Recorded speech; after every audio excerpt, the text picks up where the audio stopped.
Let's read for 10 minutes. The Adventures of Sherlock Holmes. Adventure 1. A Scandal in Bohemia. To Sherlock Holmes, she is always the woman. I have seldom heard him mention her under any other name. In his eyes, she eclipses and predominates the whole of her sex. It was not that he felt any emotion akin to love for Irene Adler. All emotions, and that one particularly, were abhorrent to his cold, precise, but admirably balanced mind. He was, I take it, the most perfect reasoning and observing machine that the world has seen. But as a lover, he would have placed himself in a false position. He never spoke of the softer passions, save with a jibe and a sneer. They were admirable things for the observer, excellent for drawing the veil from men's motives and actions. But for the trained reasoner to admit such intrusions into his own delicate and finely adjusted temperament was to introduce a distracting factor which might throw a doubt upon all his mental results. Grit in a sensitive instrument or a crack in one of his own high-power lenses would not be more disturbing than a strong emotion in a nature such as his. And yet there was but one woman to him, and that woman was the late Irene Adler, of dubious and questionable memory. I had seen little of Holmes lately. My marriage had drifted us away from each other.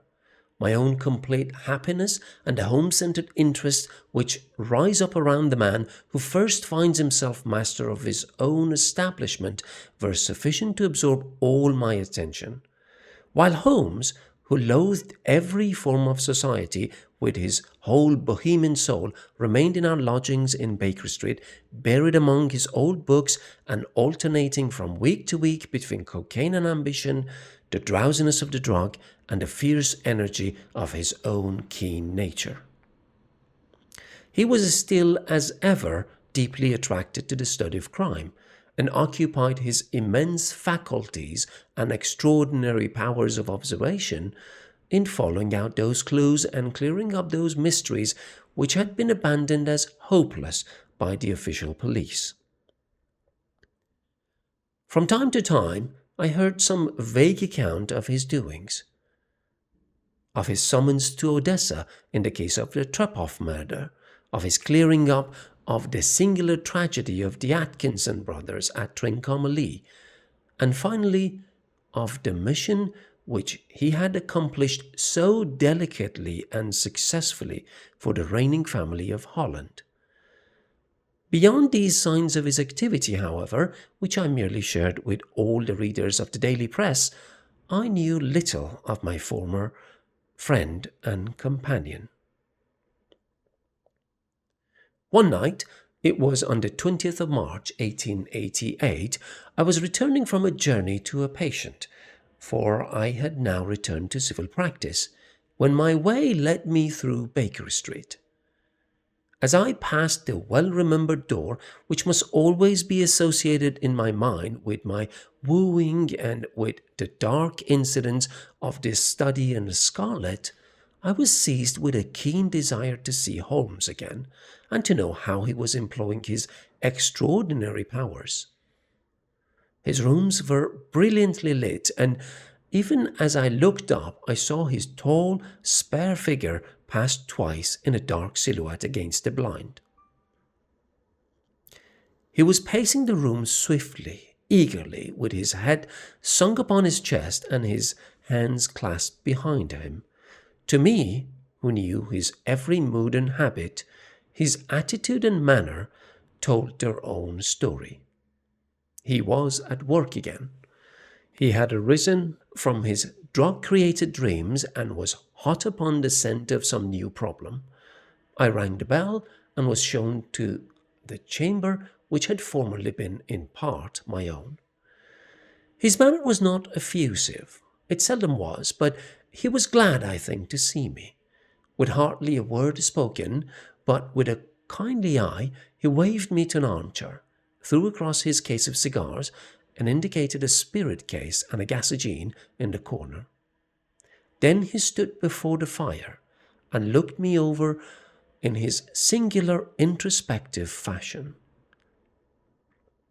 "Wedlock suits you," he remarked. "I think, Watson, that you have put on 7.5 pounds since I saw you."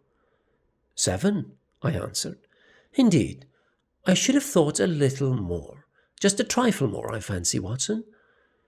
"And in practice again," I observed. "You did not tell me that you intended to go into harness." "Then how do you know?" "I see it, I deduce it. How do I know that you have been getting yourself very wet lately, and that you have a most clumsy and careless servant girl?" "My dear Holmes," I said, "this is too much. You would certainly have been burned had you lived a few centuries ago. It is true that I had a country walk on Thursday and came home in a dreadful mess, but as I have changed my clothes, I can't imagine how you deduce it. And as to Mary Jane, she's incorrigible, and my wife has given her notice." But there again I failed to see how you worked it out. He chuckled to himself and rubbed his long, nervous hands together. "It is simplicity itself," said he. "My eyes tell me that on the inside of your left shoe, just where the firelight strikes it, the leather is scored by 6 almost parallel cuts. Obviously, they had been caused by someone who has very carelessly scraped around the edges of the sole in order to remove crusted mud from it. Hence you see my double deduction that you had been out in vile weather, and that you had a particularly malignant boot-sleeting specimen of the London slavey. As to your practice, if a gentleman walks into my rooms smelling of iodoform, with a black mark of nitrate of silver upon his right forefinger and a bulge on the side of his top hat to show where he has secreted his stethoscope, I must be dull indeed if I do not pronounce him to be an active member of the medical profession." I could not help laughing at the ease with which he explained his process of deduction. "When I hear you give your reasons," I remarked, "the thing always appears to me to be so ridiculously simple that I could easily do it myself, though at each successive instance of your reasoning I am baffled until you explain your process. And yet I believe that my eyes are as good as yours." "Quite so," he answered, lighting a cigarette and throwing himself down into an armchair. "You see, but you do not observe. The distinction is clear. For example, you have frequently seen the steps which lead up from the hall to this room." "Frequently." "How often?" "Well, some hundreds of times." "Then how many are there?" "How many? I don't know." "Quite so. You have not observed, and yet you have seen." "That is just my point. Now, I know that there are 17 steps because I have both seen and observed. By the way, since you're interested in these little problems, and since you're good enough to chronicle one or two of my trifling experiences, you may be interested in this." We throw over a sheet of thick, pink-tinted notepaper which had been lying open upon the table. It came by the last post," he said. "Read it aloud." The note was undated and without either signature or address. "There will call upon you tonight at 7:45, it said. "A gentleman who desires to consult you upon a matter of the very deepest moment.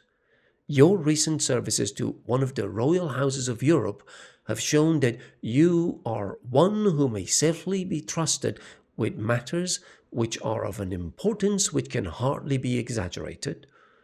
This account of you we have from all quarters received. Be in your chamber then at that hour, and do not take it amiss if your visitor wear a mask.